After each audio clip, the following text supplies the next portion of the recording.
Hey everybody, welcome to our weekly podcast. My name is Patrick Tan, General Counsel for ChatArgos, the blockchain analytics firm made famous for outing Binance's BUSD stablecoin under collateralization. As usual, with me every week is my partner in crime, Jonathan Reiter, our CEO and Chief Data Scientist. As you can see, this week we're broadcasting to you live from the bunker of a bomb shelter. That's how things have. Not really. That's how things have progressed, and that's why we're taking cover, ducking cover, right? Ducking, was it roll and tuck and roll? It's for a fire, I think. Something like that. Yeah. Anyway, guys, it's been an interesting week, but not a lot substantively has happened. I had three things we're going to talk about this week. I know you guys have asked us to speak a little bit more slowly, but I would implore you to listen a bit more quickly. So. So we've got three things on the agenda for this week. First thing we're going to look at is Coinbase Singapore. This made the news. Coinbase Singapore's supposed request for the KYC of who you're sending your crypto out to, right? Sort of like the UBOs of the wallet addresses and stuff like that. And newsflash, surprise, surprise, that's always been a requirement under the Payment Services Act. Just that nobody was doing it. We'll talk a little bit about that. Talk a little bit about the DCG lawsuit. Genesis is suing DCG. John's got all the details. Yeah, suing, but not still bankruptcy. Not really. Suing. Yeah, kind of like you know, it's like a jilted lover. You know, like I kind of want to break up with you, but I can't stop loving you, right? Kind of stuff. All right. So next and finally on the agenda today, we're gonna talk a little bit about USDT and all these massive amounts of treasuries that they're buying. Newsflash, it's not a lot. You know, this is literally a situation of your size is not size. Well, yeah, okay. Well, we'll see. Okay. All right, Yeah. so, okay. And then one last bonus material, if you stay right through to the end, we'll talk a little bit about what the biggest stablecoin mints are. So that's something that, like, and it's not who you think it is. So who's historically minted the most number of stablecoins? Newsflash, it's not who you think it is, and not only is it not who you think it is, who you think it is isn't even in the top three. Yeah. So we'll get to that in a bit. But let's talk a bit about Coinbase, Payment Services Act out of Singapore. So the Coinbase Singapore Exchange, this is the branch of the Coinbase mothership, has a payment services license. Can act as an exchange in Singapore, and will they act as a payment provider? Exchange again. Yeah, it's a bit of a abuse of the term, I guess, so to speak. So they recently put in fresh rules, and this is made the Twitter sphere, and it said that essentially you need to provide who the UBO of this wallet address that you're sending assets out to is. Receiving from or sending out to. Tell me about that. So yeah, there was some guidance issued a couple of weeks ago clarifying that there wouldn't be exemptions for various stablecoin related whatever transactions here. And in fact, as the MAS, the local regulator, affirmed at that time, they were simply going to apply the Standard Payment Services Act rules. And the Standard Payment Services Act rules for license holding payment services providers are that you have to have identities for who's paying and receiving whatever transactions. So Coinbase is now requiring that in line with what the rules are.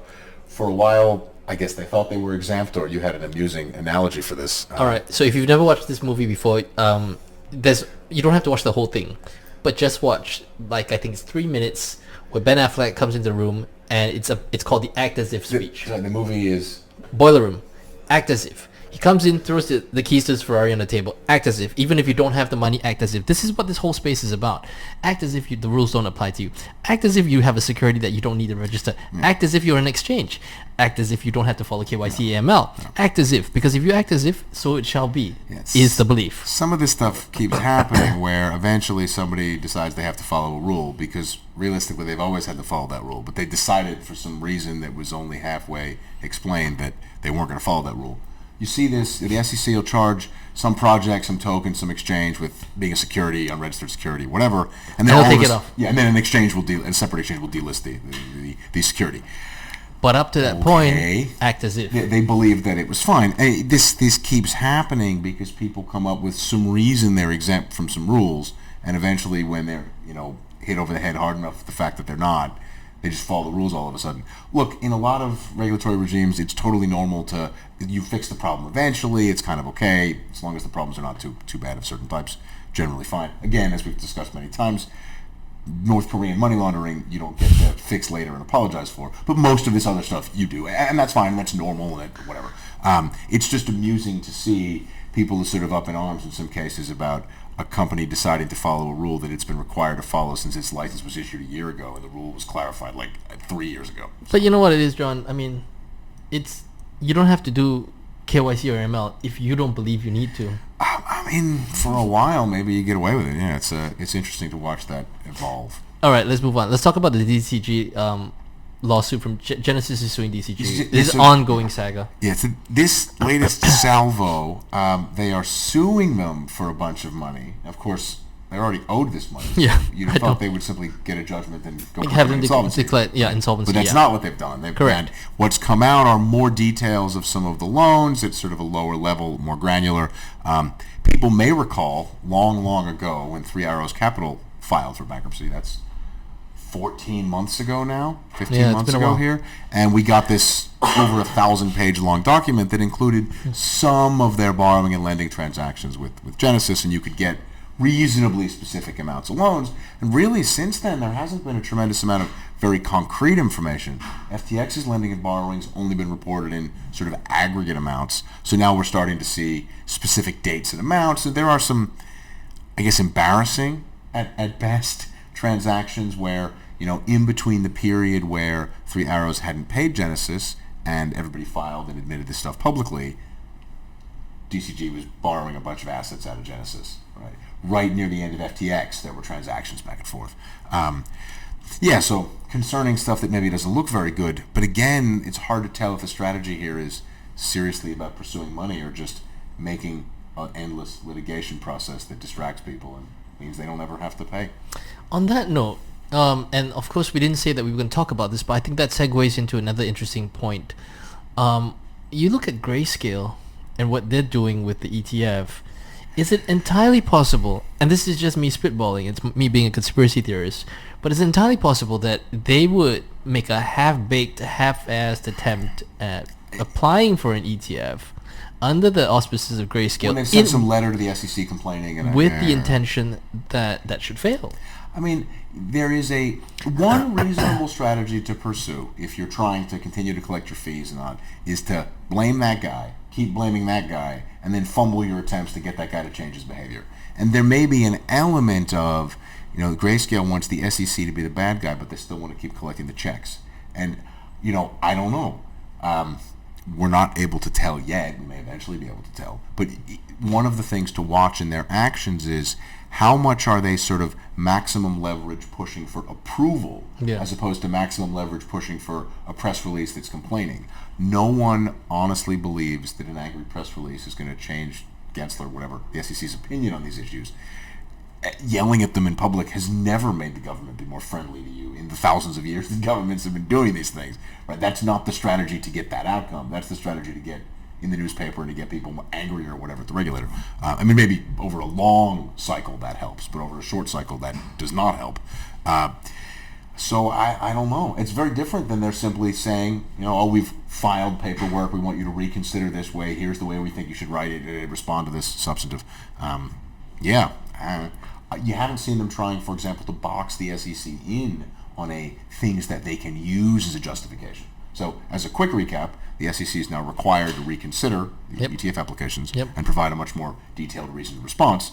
Well, the classic thing you do, this is like lawyering 101. You would have lined it up straight away. You'd try to submit something that cuts out most of what their routes out are so that they're stuck and they don't really have And you would file the next day. You would already have all your troops amassed at the border, and you'd be ready to go. So and this, from the get-go, I don't think they ever wanted to. I mean, and logically, you wouldn't as well if you were Grayscale, because then you would lose this is of a piece with the Genesis behavior where, filing to have the parent company put into bankruptcy proceedings is the maximum leverage approach. Correct. And everything less than that is, not the maximum leverage approach, right? You owe the money. You could put them in bankruptcy. That is the biggest stick you could wield against them. My thinking is, if you don't, maybe you don't really want the money. Because the behavior is consistent with somebody who doesn't want the money. It's like the fat guy who doesn't want to go, who says he wants to go on a diet, but he goes to the Dairy Queen. Look, or the Cinnabon. No, Okay, yes. Yeah, high-calorie American food, indeed. Now, it is. We are seeing a pattern emerge there where the constituent portfolio companies, digital currency group, are not really pursuing the traditional, most aggressive get my money back strategy. They're pursuing another strategy. I mean, those are really the two largest still operating subsidiaries. And Foundry and whatnot are tiny compared to those things. So we will see. There you go. Okay, finally, in terms of substantive issues, before we get into the top minters of stablecoins, let's look at USDT and these T-bills that everybody's making a big fuss about. What is this? What's going on? Yeah, okay, so I think the first thing to say is like $80 billion is clearly a lot of money. Fine. Or $50 billion is a lot. Whatever. That's fine. And it is a lot of T-bills. However, the way monetary policy works in modern, whatever, central banking, fiscal, monetary policy systems, the quantity of short-dated government debt outstanding is really a policy choice, right? So in the case of the United States, the Fed commits to hold short-end rates at whatever, 5.5%, 5%, you pick whatever the number is, and they transact in the short-dated government bond market to make sure that liquidity in the banking system, whatever, and rates all trade at that level. They target a very specific rate, not the government bill rate, whatever, but things are sort of glued together. And they will keep buying back, withdrawing liquidity from the system or injecting liquidity into the system as required to get the rate to the right level. Yep. And if there was $100 billion less buyers of short-dated debt, the Fed would simply make up the difference to keep front-end rates back at the level that they wanted. Because they target a specific interbank whatever rate. If that rate got too far out of line from the government bill rate, they would intervene in that spread market to keep those things roughly in line. So yes, it is demand for debt in some case, but there's a very big difference between, 10-year bonds, 30-year bonds, whatever, that in pretty much everywhere in the world now are proper floating interest rate, whatever market supply demand things, and really front-end instruments where it's the government providing liquidity as a policy decision. It's not like it's going to make a real difference. Look, if somebody wanted to get rid of $1 trillion and drain the reserves, the Fed would simply inject that many reserves. Yeah. This happens in China all the time. Correct. Where there's funding flows, most famously around Chinese New Year, because the banking system's closed for whatever 2 weeks. And the government is injecting and withdrawing gigantic amounts of bank reserves to keep policy rates where they're supposed to be and banks sort of functioning properly. I guess straightforward TLDR. Is it a big deal? It is the type of thing that looks like a big deal if you're not familiar with how short-dated debt markets That's work. the point I wanted to make. Whether or not they're big buyers of treasuries or not, that literally their size is not size. It's not relevant in that market. $80 billion of equities is a big relevant thing. That is. Short-dated debt instruments like that, it's not, what if this money flees the system? Bothered, the quantity of bank reserves is an arbitrary number. I mean, it's not totally irrelevant, but it's just not. People seem to think it's a huge deal to get an extra $10 billion of buyers for government bonds, and it's not. Yeah, because again, your size is not size. It's not that kind of market. Yes. So okay, now let's talk a little bit about the stablecoin issuances. So if you were to take a guess as to which stablecoin has ever minted historically the most number of stablecoins, what would you guess? Yeah, well, I mean, there's the largest stablecoin By market been cap. around for the longest. Correct. So that's what you would expect. But it's not. It's USDC. Yeah. So we put this out on Twitter. A lot of you gave a lot of feedback. So the interesting thing is that information in and of itself actually tells you a lot of stuff. So what would the top the top stable coins, right, is what I'm saying. So the reason why I'm stuttering right now is because I'm going to whip out this tweet thread that we had. So the top stable coins, USDC at $288 billion of minting. Second one, surprise, surprise, is actually a decentralized stablecoin, DAI. Yeah, okay, so I think there's a real difference here. There's DAI, FI, a couple of these are that type. They represent different things, right? So USDC being minted or burned is a transfer of funds sort of into or out of this ecosystem, and you'd expect that it's the largest because there's no fee, right? It's totally free. Minting and burning of USDC is completely free. Mm-hmm. There's on-chain fees for transferring from place to place, but anyway, a lot of that's subsidized and not real cost. DAI, you end up interacting with expensive smart contracts, and there's generally some kind of a collateral haircut. Tether explicitly charges a fee, right? So you'd expect that to have less. People will create DAI as a sort of volatility dampening type thing, short term, and then flip the stuff back out. It doesn't represent a transfer of money into or out of the crypto ecosystem. It just represents kind of a risk preference change of an individual investor within the ecosystem at one time. So yeah, I am not surprised that USDC is much, much higher than Tether, mainly because Tether charges a fee and USDC does not charge a fee. And even 1 basis point fee on $100 billion is a meaningful amount of money, particularly if you can just use something else instead. Right. So one of the other things that you can, some of the other things that you can draw from, like what would the top total value of stablecoins ever minted versus market cap, is that with USDC, if you see a higher volume of minting, odds are is that because there's and the market cap is not as high as you'd think it would be, it's because odds are there's a whole bunch of burning out the back. Yeah, there's money going through. There's money going through the system. Yeah. Whereas if you see a whole bunch of minting for USDT, and then the market cap stays there, it looks like the dollars don't actually leave the system. I mean, we've documented this for quite a while now, over a year, I think. A lot of the USDT gets minted, ends up on Tron, and just hangs out there and is used as a payment network. Yeah. So that's fine. USDC is not quite used in the same way. It does exist on Tron, actually. Could this actually give us other insights? So, like, let's say, for instance, let's say now you think of USDT as sort of like a one-way closed-loop ecosystem. Yeah.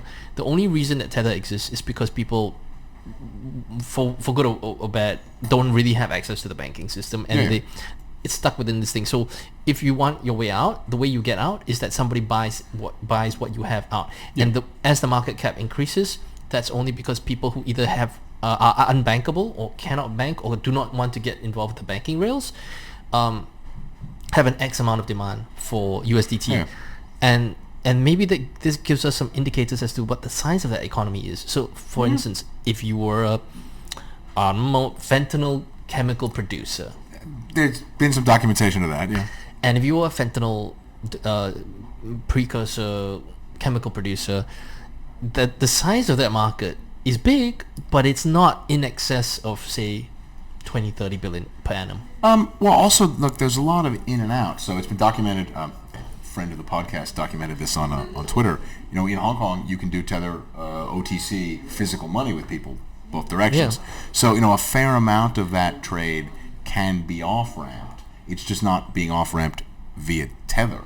Right? There are intermediaries who are perfectly happy to run some amount of that spread for a while, hold it and flip it on, you know, bureau de change, classic type, money changer stuff, and flip it on later. It doesn't require the involvement of the Tether folks, whereas USDC is a U.S. banking KYC accessible product that's free for that group of people, but not really accessible in that sense to anybody else. And these live in somewhat parallel ecosystems. They live in silos. But I'm just saying that that's an interesting stuff, and that's what we track over here. I mean, head on to our Twitter handle and have a look yourself. You may be the judge of that, but I can tell you that nobody's really looked at this stuff. Just looking at the number of stablecoins that have been minted historically ever, and then you compare that against the market cap, and you look at the differences, I think a lot of stuff stands out. But it's not up to us to draw those conclusions. You guys go and take a look and make your own conclusions. No, it's interesting. I mean, you still look back and realize the Huobi dollar and the True dollar at 10 billion, Yeah. Other than the True dollar's recent jump up in market cap, that thing was never very large. Paxos' USDP, Pax, whatever, over 10 billion. The thing has never been very large, so it's interesting to see what's going on. I mean, lately there's huge drops in market cap for some of these things. So, BUSD, the outstanding amount is very small relative to total minting, but that's because it's been a little one-way trade for a while. Yeah, so that's a specific circumstance. But I think for anything that still exists, it gives you some stories. So it's entirely possible that for USDC, right, the situation, the end game that you might get is that you have a lot of minting and burning, but the market cap is not that big, which goes to tell you that, look, if I'm not presumably a criminal, I could probably avail myself of USDC because it seems so okay. Well, I think there's two different flavors of what's happening here. So we've looked historically at Huobi dollar, whatever, years ago, and things like that, where you see very high velocity all the time, which suggests money in, money over here, money over there, money back out. Right. What's happened with USDC, I think, is more a story of a couple of years of a whole bunch of money coming in, and now it's just a couple of years of a whole bunch of money coming out. Right. You've been watching that thing tick down in a surprisingly smooth fashion for a while now. So how much of that's really short-term turnover versus money in, money slosh around, money out? Maybe there's two different flavors. Dai and Fei are precisely that. Right? They're just people dampening volatility and trading on stuff as and when, back and forth, based on sort of risk preferences. that's okay. It's a reasonable indicator of general demand for leverage and risk preferences. If you see a bunch of DAI being minted, it's telling you that people either want to lever up or they want to sort of dampen their volatility and try to take some mild trading. Those are different flavors of the same thing. DAI being redeemed and stuff being taken out is either a deleverage or a cash out, or some combination of the two. Those are different kinds of signals. But you do see in equity markets people report like total margin debt type numbers, and it's kind of similar, right? Yeah. The amount of DAI outstanding is kind of like the total amount of margin Yeah. debt outstanding. Yeah. And you'd expect it to go up in times of sort of Bull markets, risk-taking, yeah. exuberance, whatever, Yeah. levering up. Right? Because you're not dampening volatility to reduce the volatility of your portfolio. You're dampening volatility. You take a bunch of Bitcoin, whatever, pledge it, get some dollars back out. You're dampening the volatility of the asset you're holding, Yeah. so you can go off and trade and buy more stuff with it. Correct. Right? You're not. Otherwise, you just sell the Bitcoin and go home. Yeah. Or sell them for stable coins or whatever. Which you could. No, that's the. All right, so that's the podcast for this week. Thank you for tuning in. Thank you for taking the time out of your precious schedules to spend a bit of time with me and John. If you've got any comments or any questions, or if you disagree with what we say, please just hit us up on the comment section below. Otherwise, smash that like and subscribe button. The algorithm appreciates it, and we appreciate you when you do that. So otherwise, and if you've got topics for us to cover, things that you think that are important enough for us to pay attention to, maybe some stuff that you think our analytics could be applied to in terms of investigations, hey, hit us up, let us know. We'd love to hear from you. Otherwise, we'll see you again next week, and you have a great weekend ahead. Sounds good.